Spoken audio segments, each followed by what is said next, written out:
त्यही त सर मैले मेरो ठ्याक्कै ब्यालेन्स प्याक निकाल्नु पर्ने थियो। हजुर भन्नुहोस्। अनि पैसा 9500 भन्नुभयो। हजुर आवश्यक डकुमेन्ट के हो, के चाहिन्छ? नागरिकताको अगाडि पछाडिको फोटो। हजुर। अनि तपाईँको एउटा हाफ फोटो मोबाइल फोनबाट झिकेर भए पनि हुन्छ, सिधा भएको हाफ फोटो। हजुर, त्यति भए पुग्छ। अनि तपाईँको फोन नम्बर। हजुर। त्यति पठाउनु। अनि तपाईँ त्यहाँ त्यो कार्यालयमै काम गर्नुहुन्छ कि बाहिर? कर्मचारी सर, यातायात कार्यालय अफिस। त्यही त। अनि तपाईँले अब हामी पैसा त पठाउँछु, तपाईँको अब विश्वासिलो लाग्ने के हुन्छ सर यार? तपाईँले केही त पठाउनु पर्छ। 18,000 17,000 जीवन कहिले भर्खर बनाए। बनाउनु भयो है? रेगुलर 5-7 जनाको बनाउँछु सर। दलाली पार्टी हामी काम गर्दिनु सर, सिधा कुरा। हाम्रो बाहिर जाँदैन, अख्तियार लाग्दैन। हजुरको नाम के हो सर? मेरो सर राहुल कुमार देव। हजुर, राहुल कुमार देव। राहुल कुमार वैद। घर चाहिँ कता हजुरको? देव वेद। हजुर। त्यही त। म सबै तपाईँलाई डकुमेन्ट पठाउँछु। अनि व्हाट्सएप नम्बर यही, व्हाट्सएपमा पठाउनु। हजुर, व्हाट्सएप मेरो यही नम्बर हो, व्हाट्सएप। व्हाट्सएपमा पठाउनु। म त्यही त व्हाट्सएपमा पठाउँछु। अनि कहिलेसम्म बन्छ अनि मेरो? तपाईँले डकुमेन्ट र पेमेन्ट पठाएको 2 घन्टामा सबै रसिद पाउनुहुन्छ र नागरिकता पनि नेटमा तपाईँ गइहाल्छ। र 7 देखि 10 दिनभित्रमा स्मार्ट कार्ड तपाईँको लोकेसनमा आउँछ। तपाईँको नजिकको यातायात कार्यालय कुन हो त्यो भन्नु, त्यहीबाट दर्ता गर्छु।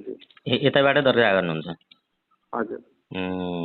तपाईँको एउटा प्रमाण पठाउनुहोस् न त, अनि मलाई सहज हुन्छ। म अहिले तुरुन्तै तपाईँको खातामा पैसा पठाइदिन्छु। त्यही पनि पठाउँदिन्छ सर, सिधा कुरा। हामी त्यही पनि पठाउँछ सर। कुनै यो प्राइभेट बिजनेस हाम्रो जागिर यो 5-10 हजारको हो। हजुर।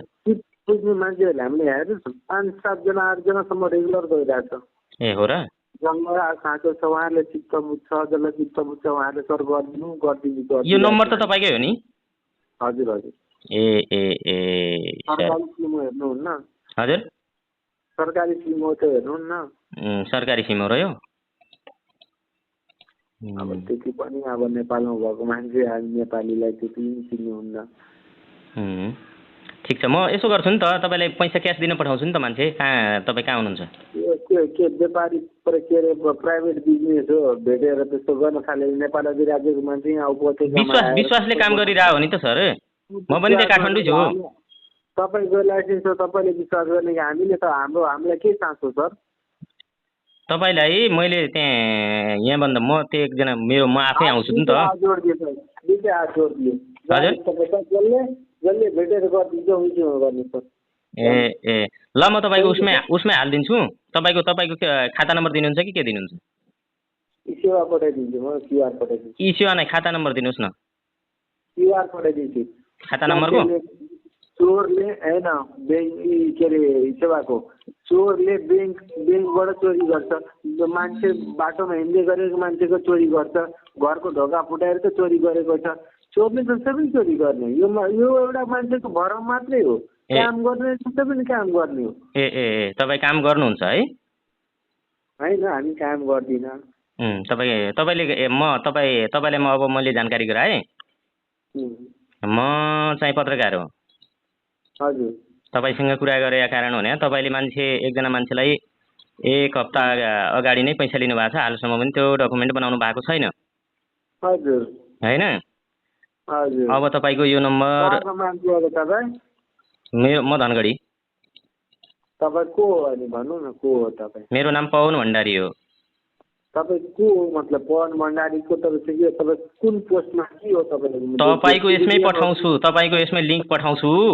होइन, तपाईँ को हो भन्नुहोस् न। तपाईँ प्रशासन हो के हो? तपाईँ के हो? सम्पादक हो, छिनोफानो.com को सम्पादक हो म। अनि के त तपाईँ जस्तो मान्छे हामीले चलाउन सक्छ? चलाउन सक्नुहुन्छ? ठगहरूले चलाउन सक्नुहुन्छ तपाईँले? वीरेन्द्र खड्का पैसा अहिलेसम्म त के गरे भाइ? जिन्दगी ध्वस्त गरिदिन्छु म घुसको आरोपमा।